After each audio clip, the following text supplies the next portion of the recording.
Hi guys, రీసెంట్గా వచ్చిన వరదలకి విజయవాడ మొత్తం మునిగిపోయింది. కానీ కృష్ణలంక ప్రజలు మాత్రం చాలా సేఫ్గా ఉన్నారు. దీనికి కారణం రిటర్నింగ్ వాల్. సో అసలు ఈ కృష్ణలంక రిటర్నింగ్ వాల్కి అసలు స్టోరీ ఏంటి, ఇది ఎప్పుడు మొదలైంది, వీటి గురించి అయితే తెలుసుకుందాం. సో వీడియోని ఎవరైతే కొత్తవారు చూస్తున్నారో ఇంట్రెస్టింగ్ స్టోరీస్ కోసం మన ఛానల్ తప్పకుండా అయితే సబ్స్క్రైబ్ అయితే చేసుకోండి. సో తక్కువ మంది అయితే సబ్స్క్రైబ్ చేసుకుంటున్నారు. వీడియోని లైక్ చేసి ఛానల్ అయితే సబ్స్క్రైబ్ అయితే చేసుకోండి. ఇక టాపిక్లోకి వెళ్ళిపోదాం. కృష్ణానదికి వరదలు వచ్చినప్పుడల్లా కృష్ణలంక ప్రాంతం మొత్తం ముంపుకు గురవడం ఏటా జరిగే పరిణామని చెప్పొచ్చు. వరదల సమయంలో ఈ కుటుంబాలకు రక్షణగా ప్రహరీ గోడలు నిర్మించడం 2009 నుంచి ప్రణాళిక, అంటే చంద్రబాబు నాయుడు ప్రహరీ గోడకు సంబంధించిన డిపిఆర్ని సిద్ధం చేసి నిర్మాణాన్ని కూడా ప్రారంభించారు. అప్పట్లోనే 3 దశల్లో పనులను ప్లాన్ చేశారు. మొదటి గోడ రామలింగేశ్వర నగర్ నుంచి రాణిగారి తోట మధ్య ఉండగా, రెండోది రాణిగారి తోట నుంచి కనకదుర్గ వారి మధ్య ఉంది. ఇక ఈ చివరిది నగరంలో పద్మావతి ఘాట్ అండ్ కనకదుర్గ వారి మధ్య అయితే ఉంది. ఇక 3 గోడలు కలిపి 3.34 కిలోమీటర్స్, అంటే 3.5 కిలోమీటర్లు ఉండగా అప్పటి టీడీపీ ప్రభుత్వం దాదాపు 2.28 కిలోమీటర్ల గోడను అయితే పూర్తి చేసింది. ఈ రిటర్నింగ్ వాల్ ఒక ముఖ్యమైన సంక్లిష్టమైన డిజైన్ అనే చెప్పొచ్చు. ఇక చంద్రబాబు హయాంలోనే సంక్లిష్టమైన భాగాలన్నీ పూర్తయిపోయినాయి. ఇక 2019 వరదల సమయంలో ఈ ప్రాంతంలో నివసిస్తున్న కుటుంబాలను రక్షించడంలో ఇది కీలక పాత్ర అయితే పోషించింది. దాని గురించి టీడీపీ ప్రభుత్వం పూర్తి గోడను అయితే పూర్తి చేసింది. అయితే ఈ గోడ నిర్మాణం కోసం ఇల్లు కూల్చేయాలని కుటుంబాలకు ప్రతిపక్షాలు అయితే రెచ్చగొట్టాయి. ఇల్లు నష్టపరిహారం ఇస్తామని హామీ ఇచ్చిన చంద్రబాబు ప్రభుత్వం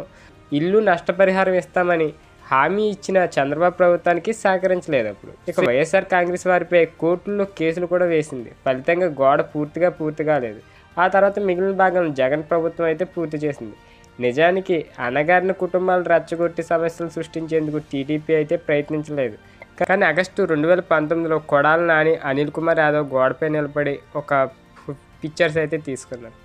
ఇక అప్పటి నుంచి YSR Congress social media team మొత్తం క్రెడిట్ కొట్టేయాలని అయితే ప్రయత్నిస్తుంది.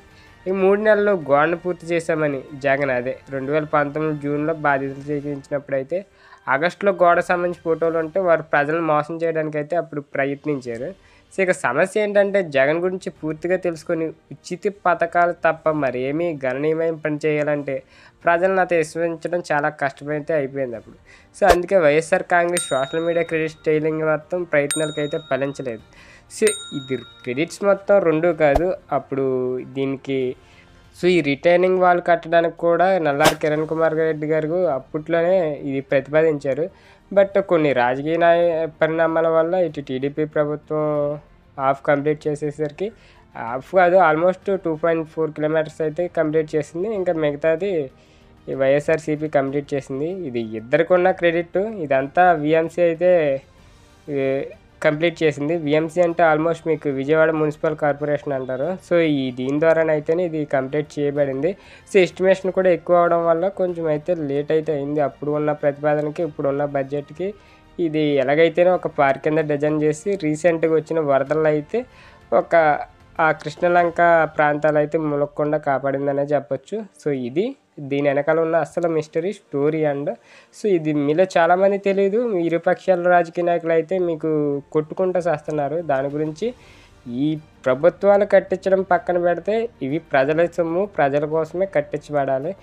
మున్సిపల్ కార్పొరేషన్ అనేది మీరు చెల్లించే పన్నులు, నీటి పన్ను, ఇంటి పన్ను, ఇక చెత్త పన్ను, ఈ పన్నులన్నీ కలుపుకొని కార్పొరేషన్లో డబ్బు ఉంటుంది. కాబట్టి మీకు ప్రజలకు కావాల్సిన అవసరాలు తీర్చడానికి అక్కడ ప్రభుత్వాలు ఉన్నాయి.